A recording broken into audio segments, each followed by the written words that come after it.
Je vous emmène en Ribera del Duero dans un des domaines phares, qui est le Pago de Caga-Ovejas. C'est une des cuvées très connues, en tout cas très prisée, en particulier en Espagne. Et là, on est effectivement dans le centre de l'Espagne, une des plus belles appellations d'ailleurs. Donc le Pago de Caga-Ovejas, c'est 7 bouteilles qu'on ne va pas ouvrir aujourd'hui, parce que c'est là je la réserve. C'est le millésime d'anniversaire de mon fils Théo. Donc on se la réserve pour quand il dégustera du vin, puis on ouvrira un de ses anniversaires. En revanche, ce qui m'a intéressé dans la bouteille qu'on va déguster ensemble, c'est que c'est un nouveau projet qui fait partie du groupe auquel appartient Pago de Caga-Ovejas, ce qui est une démarche assez classique qu'on retrouve en Californie, des groupes familiaux qui créent de nouvelles cuvées dans d'autres endroits, parfois sur la même appellation, parfois d'autres appellations de la même région et parfois carrément d'autres régions. Mais on le voit aussi dans le Rhône avec Chapoutier, Guigal, donc c'est pas surprenant, mais le nom de la cuvée est différent.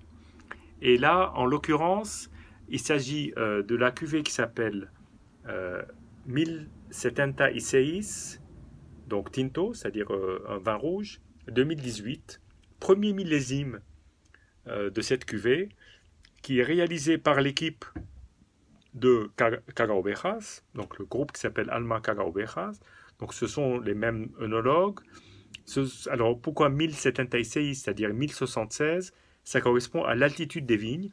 Donc c'est un vin d'altitude, monocépage, donc un seul raisin, qui est le Tempranillo, qui est le raisin dominant, représente à peu près 90% de l'appellation Ribera del Duero et de Rioja, et qu'on appelle à Ribera del Duero, avec un soupçon de coquetterie, la Tinta del País. Alors pourquoi Tinta del País? Parce que Tinta, c'est teinture du pays, parce que le raisin est noir, et là on le voit bien sur la robe du vin, qui est vraiment noire, avec des reflets pourpres, très, très accentués. Alors, le premier nez fait penser à des cerises et des fruits rouges noirs qui sont écrasés, très mûrs, mais pas forcément sur la pourriture, hein. C'est vraiment de la bonne maturité, ce qui laisse penser que les raisins ont été cueillis à bonne maturité, ce qui est de plus en plus le cas aujourd'hui, hein. On fait de plus en plus de vins qui ont du goût et du corps, et moins de vins technologiques. Et là, comme c'est un nouveau projet, bon, on est dans la tendance des vins actuels. Ce que moi je préfère d'ailleurs, parce que là on est plus en contact avec le fruit. Et n'oublions pas, c'est un jus de fruit fermenté, donc il faut vraiment qu'on sente le fruit. Donc premier nez, exactement ça, c'est-à-dire vraiment du fruit écrasé, et après agitation, je viens d'ouvrir la bouteille, donc il faut lui laisser le temps, mais là, je la découvre en même temps que vous. Et là, on retrouve ce fruit avec un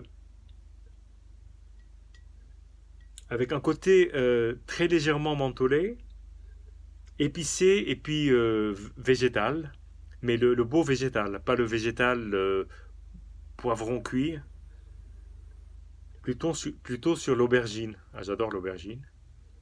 D'ailleurs, j'adore l'odeur.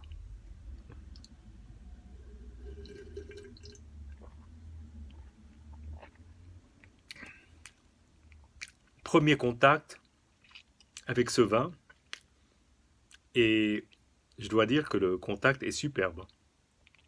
D'abord, une attaque d'un côté lisse et savoureux, plein, et ensuite en bouche, alors on voit bien les jambes là, 15% d'alcool, ce qui est quand même pas rien, mais le vin a complètement mangé de l'alcool, il est complètement intégré avec de très jolis tanins, un très beau développement en bouche, énormément de fruits. Finalement, on sent peu l'élevage. Le vin a été mis en bouteille il n'y a pas très longtemps, il vient juste de sortir sur le marché, donc j'imagine qu'il a été quand même élevé, il a dû passer dans le bois.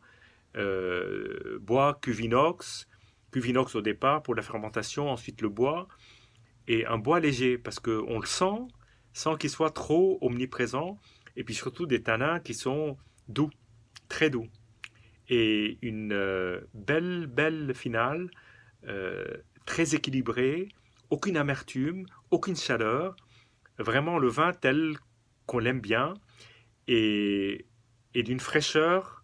Je sens la grappe, qu'on dit la grappe entière, c'est-à-dire la fermentation avec les tiges, hein, qui donne toujours un surcroît de fraîcheur en bouche.